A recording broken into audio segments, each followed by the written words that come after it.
Here are the tests on my 2014 Delta Corrente.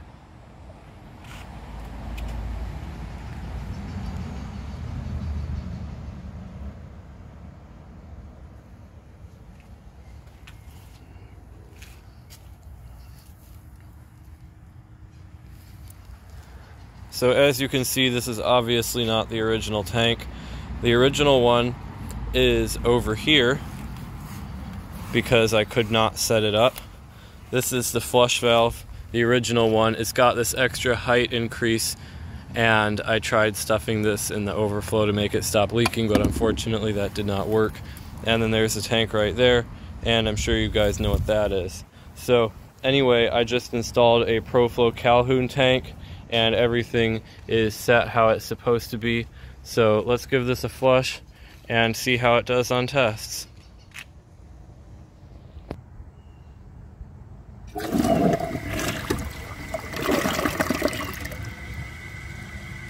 The flush is too short, like almost every 1.28 gallon toilet in existence. For the first test, let's see if it can take a washcloth. This should be an easy pass.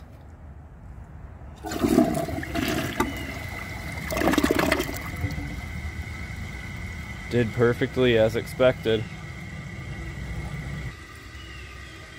Now let's see if it can take a grocery bag.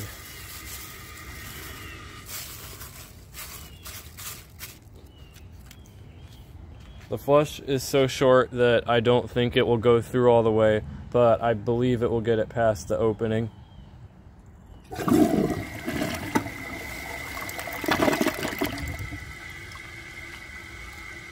It's gone. It took it perfectly. Now let's see if it can take the washcloth and the grocery bag together.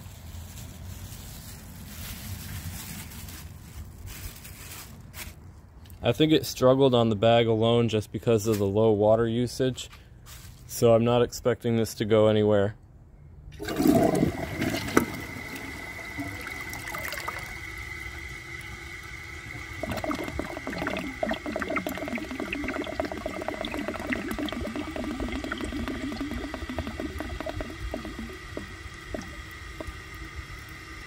Now, wasn't that the longest gurgle ever? I'm going to empty the tank out, give it another full flush, and see if it can take the rest, or take it the rest of the way.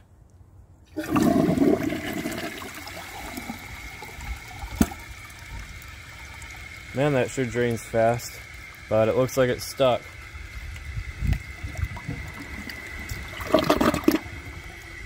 Just like that second generation Glacier Bay toilet that I tested recently, it really didn't take a lot to get it out. So just like I did with that Glacier Bay, I am going to try the washcloth in the grocery bag again, but I'm going to hold the handle. Honestly, I think it's not going to do as well as that one. It's probably going to fail, but it's worth a shot.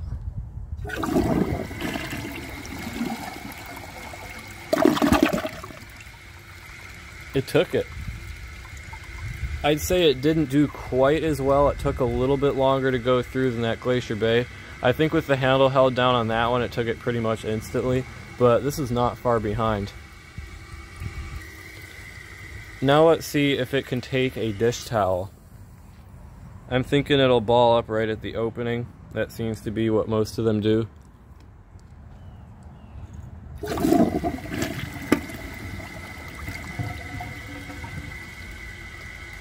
Pretty much exactly what we saw with the Glacier Bay. So I'm going to pull this back out, and I'm going to see if it can take it again, but angled a little bit differently, like that. So the tank is just about full. I'm guessing it'll still clog on this since it's an awfully big cloth, but there's always a chance it'll pass.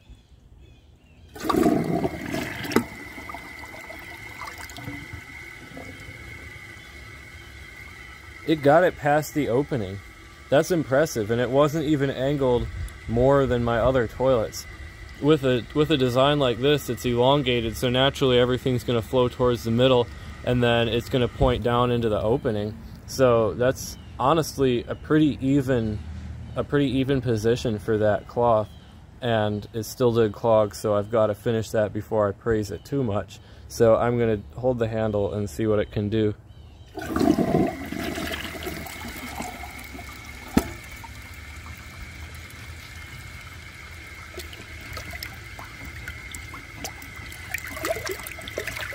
That's in there hard.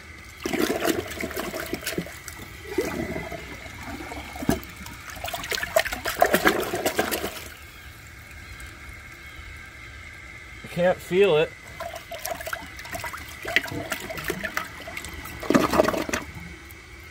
That was quite a workout. So even though I might have to repeat that all over again, I am going to try the dish towel again. I'm going to angle it and I'm going to hold the handle and see if I can get it to take it in one go.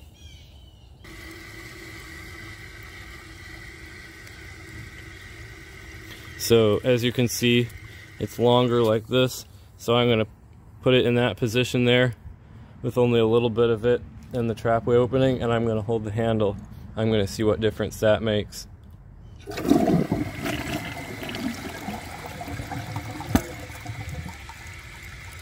Well, I guess it's just too much.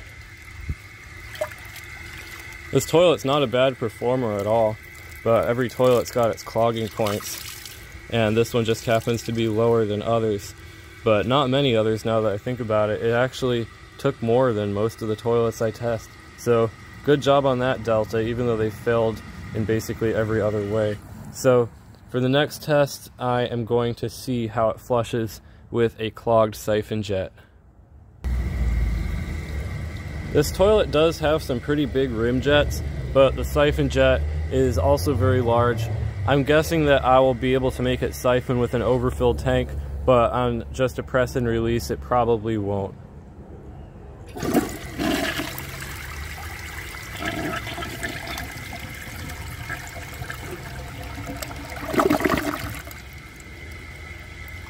I'm impressed. I don't know if you guys saw, but there were a couple big jets right there. I looked at those while I was cleaning them all out, and they're actually not a bad size. They're about as big around as a small marker, I'd say. So let's try that clogged siphon jet test again, but this time with an overfilled tank.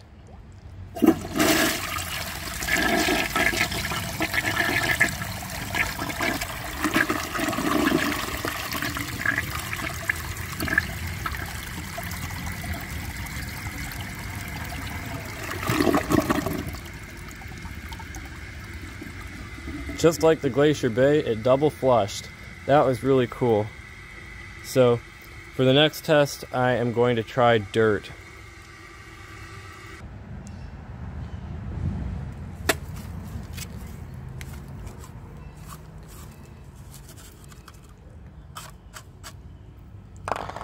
So judging by the short flush, I'm guessing it's going to leave some behind. Obviously not going to be perfect. And it also seems like the rim jets are angled sort of weird, so I'm guessing that it's going to leave a little bit behind on the rim. So let's just see how it does.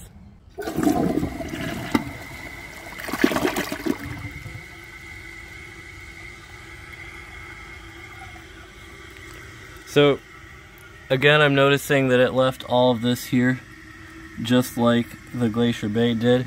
Basically, it washed the dirt off, and that little bit's just stuck to the glossy surface. I don't know why it does that, but overall, it looks like the rinse is not very good. I don't know if you can really see it very well because it's so bright for me, but it's got a bunch of those little spires right here, like little points of dirt. And then around that side, the bowl rinse is actually kind of bad. So I'm going to hold the handle and do another flush and see how much of that I can remove.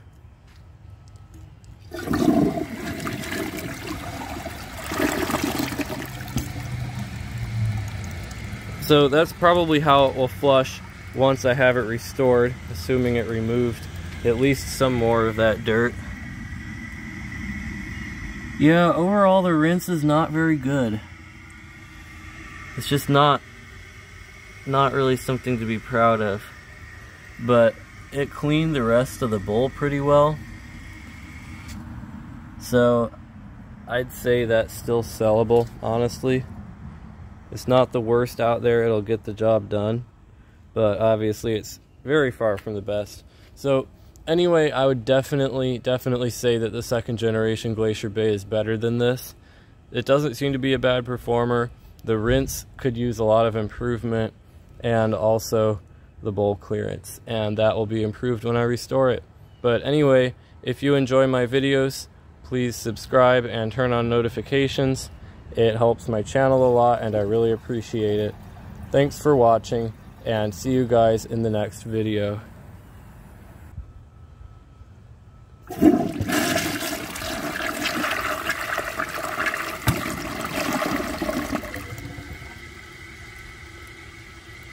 I did forget one thing though. I was gonna mention it, but remember that video I posted a while ago that said how to fix stupid? Well, that really only fixes it if I'm gonna have that toilet outside. So this tank is practically useless to me. And aside from the terrible design, there's nothing at all wrong with this tank. But as you know, I had a lot of trouble getting it to work right, and it never did. So I'm gonna give it what I think it deserves. But first I'm gonna set this up in a way that you guys can watch.